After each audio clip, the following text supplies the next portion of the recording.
আমার নাম সোহানা, থাকি পাবনা শহরে।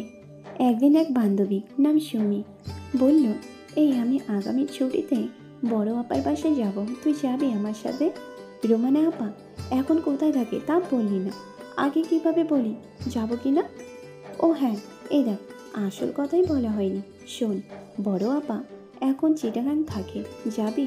হ্যাঁ যেতে পারি, যদি মাকে রাজি করাতে পারিস। ঠিক আছে, সে ভাই আমার। সত্যি কলেজ বন্ধ হওয়ার পর বাসায় ফিরে এলাম। বিকেলে সুমি এসে হাজির, মায়ের কাছে বসে অনেকক্ষণ ভূমিকা করে।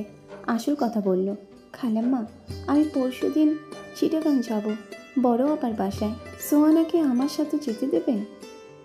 না, সোহানা কিভাবে যাবে? আমি রাজি হলেও ওর বাবা দেবে না। তাছাড়া তুমি কার সাথে যাবে? কেন, দাদা নিয়ে যাবে?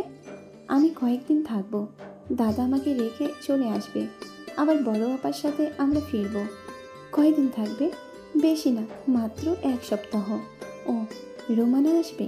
হ্যাঁ, আপনি একটু বলেন না খালুকে। আচ্ছা দেখি। শেষ পর্যন্ত বাবা রাজি হলেন। চট্টগ্রামে রোমানা আপার বাসায় এসে পৌঁছে দেখি এলাহি কারবার, তার শ্বশুর শাশুড়ি সহ আরও প্রায় 5-6 জন মেহমান এসেছে গতকাল। খাওয়া দাওয়ার পর এখন চিন্তা, শো হবে কোথায়। আপা পাশের বাসায় গেল, সে বাসায় ভদ্রলোক একা আছে, তার ফ্যামিলি গেছে ঢাকায়। হ্যাঁ, আপা পজিটিভ খবর নিয়ে এসেছে। এই পাশের বাসায় থাকবো আমি আর সুমি। আমাদের নিয়ে এসে পরিচয় করিয়ে দিলেন আপা। এই যে ভাই, আমার বোন সুমিকে তো চেনেন, আর এই হলো ওর বান্ধবী সোহানা। আরে সুমি, কেমন আছো? কখন আসলে? হ্যাঁ দুলাভাই, ভালো আছি, আপনি কেমন আছেন? ভালো ভালো, তোমার মতো শালি যাদের, তারা কি আর খারাপ থাকতে পারে? দুলাভাই খালি বেশি কথা বলেন। না না, বেশি আর কি বললাম। তা খেয়ে এসেছো নাকি রান্না করব? না, খেয়ে এসেছি। তবে শোনো, সকালে কিন্তু নাস্তা বানিয়ে নিজেরা খাবে, আমাকে খাওয়াবে, তারপর যাবে, এবং যে কয়দিন থাকবে এই হিসাব চালু থাকবে, বুঝেছ? আচ্ছা ভাবি, আপনি যান, ওদিকে ব্যবস্থা করেন গিয়ে, আমি দেখছি এখানে।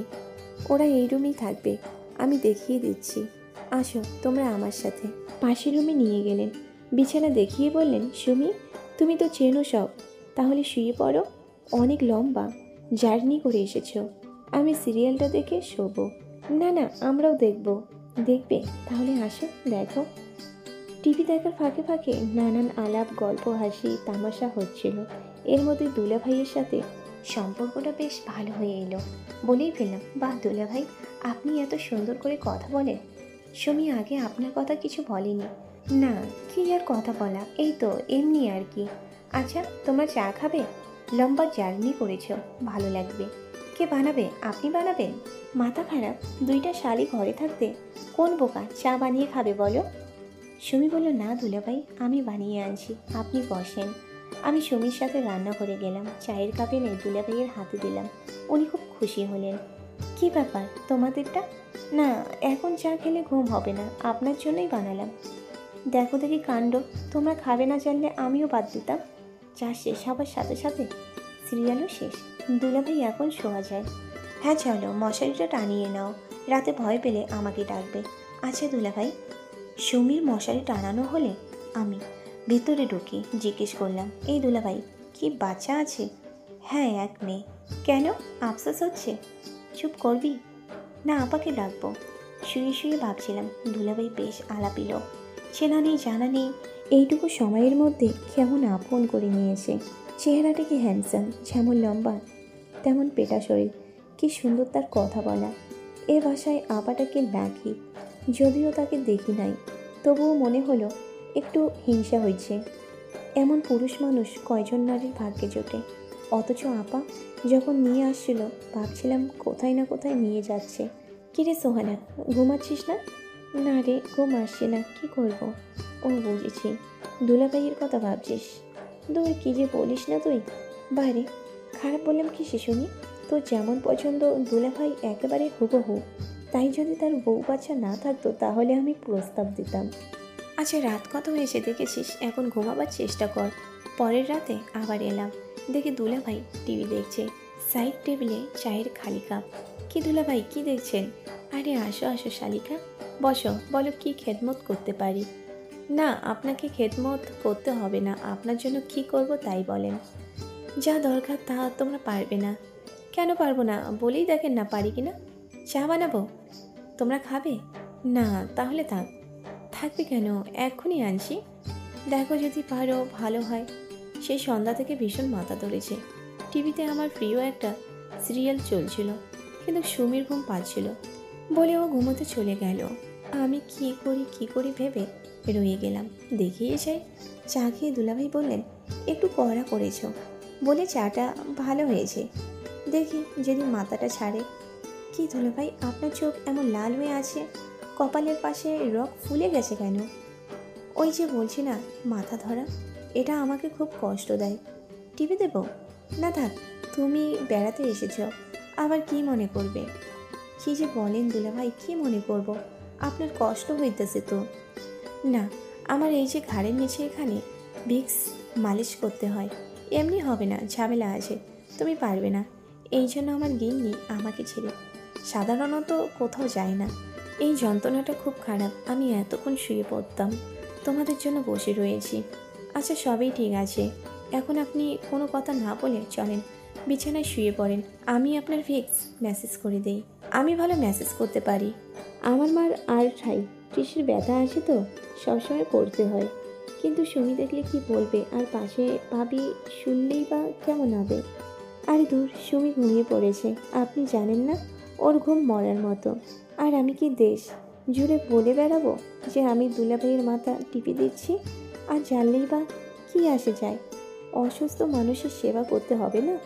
ও তাহলে চলো। দুলাভাই উঠে তার শোয়ার ঘরে গেল। আমি সুমিকে এক নজর দেখে দুলাভাইয়ের পিছনে গেলাম। আপনারা বিশ্বাস করেন, আমার অন্য কোনো উদ্দেশ্য ছিল না। ঘরের সুইচ টিপল, কিন্তু লাইট জ্বলল না। একে টিপটা আবার গেল। দেখ, এই জন্য আমার টিপ লাইট একেবারে পছন্দ না। শেষ পর্যন্ত ডিম লাইট জ্বালিয়ে দুলাভাই ভিক্সের কৌটা আমার হাতে দিলেন। পাঞ্জাবিটা খুললেন, আস্তে আস্তে খুলে খাটের উপর শুয়ে পড়লেন। আমি তার পাশে খাটে বসে আস্তে আস্তে ঘাড়ে কাঁধে মেসেজ করছিলাম। আপনার শরীর কি শক্ত, ওরে বাবা! হ্যাঁ, পুরুষ মানুষ তো এমনই হয়, দেখবে। তুমি যখন একজন পুরুষ মানুষ পাবে তখন দেখবে। কি অসভ্য আপনি! দুলাভাই যে কি বলেন! কেন, তোমার কি পুরুষ মানুষ লাগবে না? ভালোই তো বললাম। তখন কিন্তু দুলাভাইয়ের কথা ভুলেই যাবে। থাক, আর বলতে হবে না। কিছুক্ষণ ঘাড়ে আর কাঁধে মেসেজ করে বললাম, এবারে চিত হন, কপালে একটু দেই, রগগুলি ফুলে গেছে। তুমি তো সত্যি ভালো মেসেজ করো। কথা বলবেন না, চোখ বন্ধ করে ঘুমানোর চেষ্টা করুন। আমার ওড়নার আঁচল সম্প্রত দুলাভাইয়ের নাকে লেগে সুরসুরি হচ্ছিল। হঠাৎ করে নাক চুলকাতে গিয়ে হাতের আঙ্গুলে লেগে যায়, ওড়নাটা পড়ে গেল। উনি আবার তাড়াতাড়ি ওটা উঠিয়ে দিতে চেষ্টা করলেন, কিন্তু হাত নামাবার সময় একেবারে আমার গায়ে লেগে গেল। মনে হলো বিদ্যুৎ প্রবাহ বয়ে গেল। এখন কেমন লাগছে? হ্যাঁ, একটু ভালো। আপনার কি পায়ে ব্যথা আছে? একটু টিপে দেবো? দাও। এবারে খাটের মাঝামাঝি থেকে একটু পায়ের দিকে সরে বসলাম। জীবনের প্রথম কোনো পুরুষ মানুষের ছোঁয়া লাগলো আমার। হোক তা যত সামান্য ক্ষণ, সমস্ত শরীরে একটা শিহরণ অনুভব করলাম। পুরুষ মানুষ ধরলে কি এমন লাগে? ভয় হলো যদি সুমি এসে দেখে ফেলে, কিন্তু কিছু করতে পারছি না। মনে হয়েছে একটু দেখে আসি ও ঘুমাচ্ছে কিনা। এমন সময় আমার হাতটা ধরে আমাকে একেবারে কাছে টেনে নিয়ে শুইয়ে দিলেন।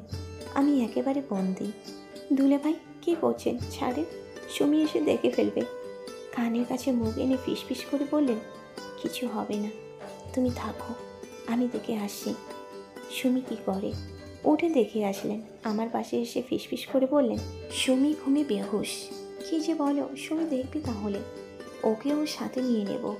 ওর বুঝি কিছু লাগে না? আমার মনে হয় এতে ও খুশি হবে, আনন্দ পাবে।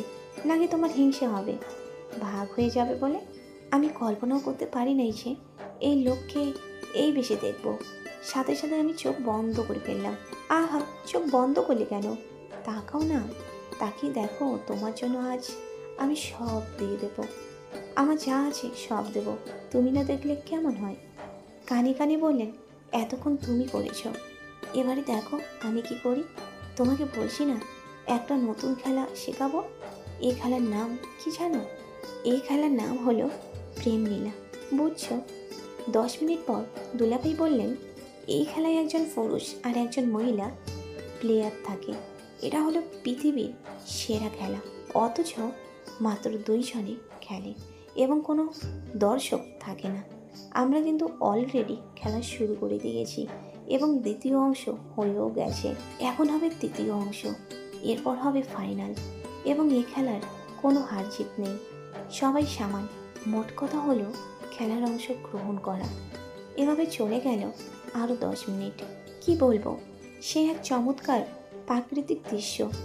ঘরের দরজা খোলা, যে কোনো সময় সুমি এসে দেখে ফেললে লজ্জার সীমা থাকবে না। ওকে আর মুখ দেখাতে পারবো না, যদিও জানি ও একবার ঘুমালে আর জাগে না। তবুও সাবধান হওয়া দরকার, কিন্তু পারছি না উঠে দরজাটা বন্ধ করতে। পৃথিবীর শ্রেষ্ঠ অনুভূতি, শ্রেষ্ঠ সুখ কোনো কিছুর সাথে এর তুলনা হয় না। দুলাভাই সত্যিই বলছেন, সেরা খেলা। আমার মেয়ে জীবন ধন্য হলো। এতদিন ধরে যত্ন করে পালন করা আমার 19 বছরের ভালোবাসার পূর্ণতা পেল। দুলাভাই জিজ্ঞেস করলেন, বলো তো সোহানা, আমরা এখন কি করছি? কি বলতে পারছো না? আমরা এখন প্রেম নীলা করছি। এখানে প্লেয়ার শুধু তুমি আর আমি, আর আমাদের এই খেলার সরঞ্জাম হল। দুলাভাই বললেন, আজ আর ও ঘরে যাওয়ার দরকার নেই, এখানে আমার কাছে শুয়ে থাকবে। বলেই আমার হাত টেনে ধরে কাছে শুয়ে দিলেন। না দুলাভাই, বাথরুমে যেতে হবে বলে এক দৌড়ে বেরিয়ে এলাম। সেদিন রাতে শুয়ে শুয়ে মনে হলো, প্রেমে যদি গভীর ভিতরে যায় তাহলে তখনকার অনুভূতি কেমন হবে? নিশ্চয়ই আলাদা কিছু হবে। দেখি, যদি আবারও হয় তখন দেখব। ওই সময় আর প্রেমটাকে বাইরে বের করতে দেব না, আটকে রাখবো। আজ আমাকে প্রেমের স্বাদ থেকে বঞ্চিত করেছে। এরপর যতদিন ওখানে ছিলাম, প্রতি রাতে সুমিকে ফাঁকি দিয়ে আগে আগে শুয়ে পড়তাম, ভান করতাম ঘুমিয়েছি। সুমি ঘুমিয়ে পড়লেই চলে আসতাম দুলাভাইয়ের কাছে। আমি প্রেমের স্বাদ পেয়েছি। দুলাভাইকে বলেছিলাম, উনি তাই করেছেন। ঘরেই ছিল, আমার জন্য আনতে হয়নি। শালি দুলাভাই, গল্পটি তোমাদের কেমন লাগলো? আশা করি সবার ভালো লেগেছে। তাহলে অবশ্যই একটি করে লাইক দেবেন, আর হ্যাঁ, ভিডিওটি বেশি বেশি করে শেয়ার করবেন। আর যারা এখনও চ্যানেলটিকে সাবস্ক্রাইব করেননি, তারা চ্যানেলটিকে সাবস্ক্রাইব করে দেবেন। ধন্যবাদ।